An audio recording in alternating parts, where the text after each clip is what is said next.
Bonjour à tous, donc on va faire une petite vidéo d'entraînement pour tout ce qui est, pour interrogation de tout ce qui est translation, rotation et compagnie.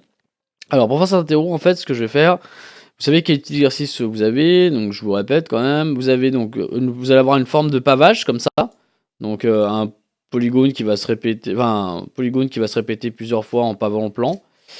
Et en fait, ce que vous allez avoir, c'est que je vais vous demander comment on est passé de l'un à l'autre, etc., par les translations et des rotations. Donc, premier exo classique qu'on a déjà fait 2 fois, dans mes souvenirs. Ensuite, vous allez avoir forcément des translations donc, à faire et des rotations. Et un exercice aussi où je vais vous mettre 2 points et je vais vous demander quel est l'ensemble des transformations qui transforment A en B par exemple.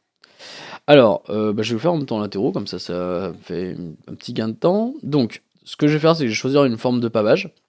D'accord, je vais choisir celle-là. Et puis après, hop, je vous mets ça en accéléré. Je vais le refaire sous GeoGebra. Je vais lui donner des petits numéros. Et puis après, on va s'entraîner un peu dessus. D'accord, donc je vous mets la suite en accéléré.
Petite question tout bête.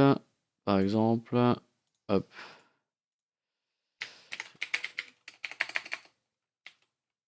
donner une transformation permettant de passer du polygone 1 au polygone 2 déjà, d'accord.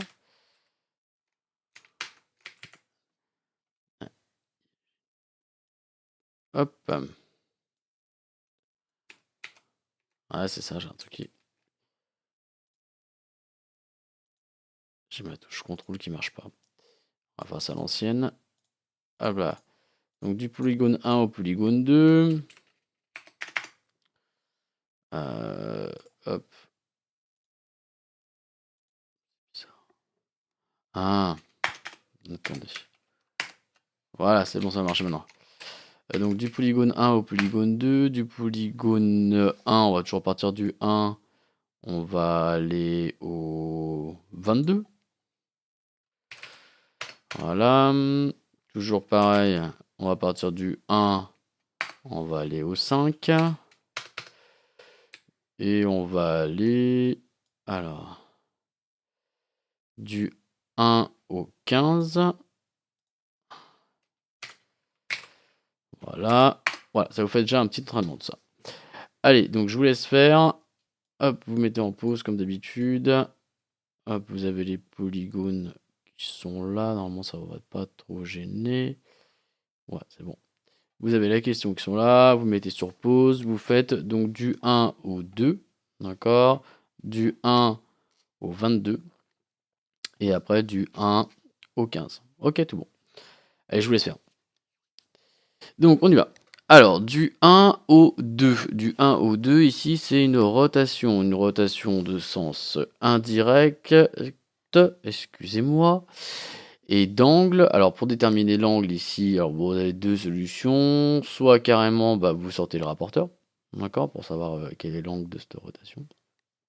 L'autre chose, c'est de se dire en fait qu'il faut 1, 2, 3, 4, 5, 6 polygones pour couvrir un cercle entier. Donc ça me fait 360 divisé par 6, ce qui me fait du 60 degrés. D'accord, donc ça fait 60 degrés chacun. Donc ici, c'est une rotation indirecte de centre A et d'angle 60 degrés qui permet de faire ça. Vous pouvez aussi faire la directe, mais ça vous faisait un angle quand même qui était beaucoup plus gros. Mais bon, les deux sont valables. De 1 à 22, ici de 1 à 22, il s'agit bêtement et simplement d'une translation, d'accord? Et une translation, alors simplement vous prenez un sommet, puis vous voyez ce qui devient. A devient C', d'accord? Donc, votre vecteur, en fait, c'est une translation de vecteur A, C', voilà. Donc voilà, ou vous pouvez faire ça avec G aussi, hein, ça marche. Hein. Vous voyez que G se transforme en G'2. Donc simplement, vous me dites, c'est la translation de vecteur G, G'2. Vous n'oubliez pas de mettre la petite flèche au-dessus de G, G'2. Donc ça, c'est tout bon. Et de 1 à 15, et ben de 1 à 15, c'est tout bête. Ici, je suis passé, donc 1, il est là, 15, il est ici. Ici, ben, ce qu'il faut faire, c'est d'abord une translation, puis une rotation. Vous pouvez faire l'inverse, hein, vous pouvez faire d'abord votre rotation, donc transformer le 1 en 6, puis après le faire translater. C'est comme vous voulez. Donc là, simplement, on va faire une rotation de vecteur A, Q2, d'accord? Ce qui me permettra de passer mon 1, il va prendre la place ici du 16. Et après, je vais me faire une rotation directe, parce que je tourne dans ce sens-là, d'accord? Et d'angle 60 degrés. Et voilà, tout bon. Voilà, puis après, je vous en donnerai 2-3 autres comme ça, sur ce type, sur un type de pavage comme celui-là. C'est tout bon. Maintenant, allez, on va se faire un petit exercice maintenant pour la rotation. Donc, on se fait un petit polygone. Hop, A, B, C, D, E. Et ce qu'on va se faire, donc on va se prendre un centre. Et puis, on va se faire une petite rotation, d'accord? Une rotation d'angle, donc on va se faire une rotation en indirect, d'accord? D'angle 110 degrés. Donc, rotation indirecte de centre F et d'angle 110 degrés. Allez, donc ce que vous allez faire, vous, c'est que, hop, vous allez prendre une feuille, d'accord? Vous allez décalquer, donc vous allez mettre votre feuille contre l'écran, d'accord? Une feuille blanche ou une feuille carreau comme vous voulez. Vous allez décalquer, donc vous allez prendre votre feuille, la mettre contre votre écran, décalquer donc cette forme-là, diminuer la fenêtre de YouTube si votre écran est trop grand. Voilà, faites en sorte que ça rentre, quoi. Faire donc, ce que vous faites, c'est que vous décalquez votre polygone, d'accord? Vous décalquez le centre. Vous faites votre rotation, donc ici de centre F, indirect de centre F et d'angle 110 degrés. Et on se retrouve dans quelques minutes pour la correction. Pour la correction, il vous suffira de reposer votre feuille en superposant donc le polygone et puis de voir si l'image, donc le nouveau polygone que vous avez créé, il est bon ou pas bon. Alors, on y va, on corrige. Donc, hop là. Donc pour faire votre rotation, bon, on va pas refaire la méthode, vous avez déjà une vidéo pour ça, mais simplement qu'est-ce qu'il faut faire? Bon, par exemple, on va faire bouger C, d'accord? Donc on fait notre cercle de centre F toujours et qui passe par C, d'accord? On va tracer notre segment, hop. Indirect, donc on tourne dans ce sens-là, d'accord? Donc ici je place mon rapporteur, si vous avez un rapporteur de 1001, vous le placez comme ça, d'accord? Donc vous mettez votre 0 ici, et puis vous mesurez 110 degrés.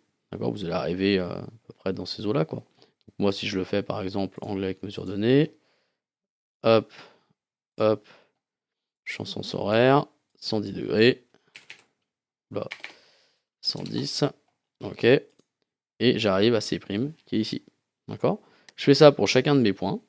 Ok, donc là j'ai mesuré 110 degrés. Je fais ça pour chacun de mes points, donc je repareil pour l'autre. Pour B, ben hop, je retrace mon cercle de centre F et qui passe par B. Je mesure 110 degrés. Je vais sortir de ma figure. C'est pas bon. D'accord? On va décaler un petit peu. Hop là. C'est pas grave, vous décalerez vous pour.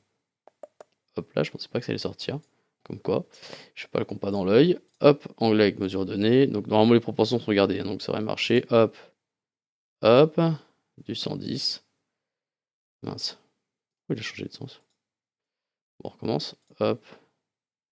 Hop. Ah, il garde pas, d'accord. Horaire. Hop là. Et mon B, il arrive là. D'accord? Et puis je fais ça pour chacun de mes points. Et après, j'aurai plus qu'à relier, c'est tout bon. Alors, moi, j'efface tout ça, puis je vais faire directement le bon truc. Tac, tac. Et je sais manger. Au revoir. Hop, ces deux points-là, On les tue. Hop. Et ce qu'on va se faire, hop, on va utiliser notre outil rotation. Il est là. Hop, on va faire tourner ça. Hop, 110 dans l'horaire. Hop là. Oula. Comme une erreur, excusez-moi. On recommence. Rotation. F. Ah, mais il n'y a pas carrément 110. Ok. Hop. Pardon, j'étais sûr qu'il y a carrément 110. Et normalement, votre image, elle est ici. Donc tout bon. Donc si vous calez votre feuille, normalement, ça devrait être assez bon. Je suis désolé, je pensais pas qu'il allait aussi loin. J'ai pas été bien bon sur ce coup-là. Donc voilà, en espérant que voilà, votre feuille a été assez grande et que ça a pu rentrer. Tout bon. Et puis maintenant, on va enchaîner sur la translation.